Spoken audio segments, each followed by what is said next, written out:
Hello everyone, আসসালামু আলাইকুম। তো আমরা চলে যাচ্ছি নাজিরপুর ডিগ্রি অনার্স কলেজের নির্বাচনী পরীক্ষা দিতে। তো অনেক দিন পরে এই পরীক্ষা উপলক্ষে আমরা সকল বন্ধু একসাথে হইতে পারলাম। তো নাসিররা বলতেছিল যে আজকে কী এক্সাম, এটা নিয়ে সবাই হাসাহাসি করতেছিল, যেন এক্সাম দিতে যাচ্ছে কিন্তু সাবজেক্টই জানে না। তো পরবর্তীতে আমরা নাজিরপুর ডিগ্রি অনার্স কলেজের সামনে চলে আসলাম, সবাই যার যার মতো কলম কেনার পরবর্তীতে আমরা নিজেদের রুমে চলে আসলাম এবং যার যার সিট শেষে বুঝে নিলাম।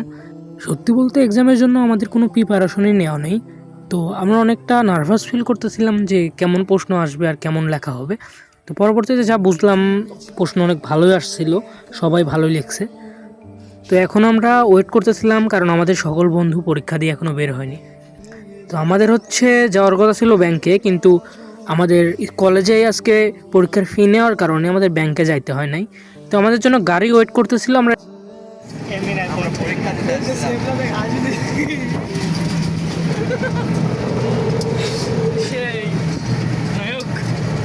সকল বন্ধু একসাথে হলে আনন্দটা একটু বেশি হয়, কিন্তু স্কুল লাইফের মতো আনন্দ কলেজ লাইফে হয়তো বা আমরা করতে পারিনি। স্কুল লাইফ শেষ হওয়ার পরে কোনো বন্ধুর সাথেই সেইভাবে আর আড্ডা দেওয়া হয়নি, যার যার মতো প্রফেশন নিয়ে ব্যস্ত।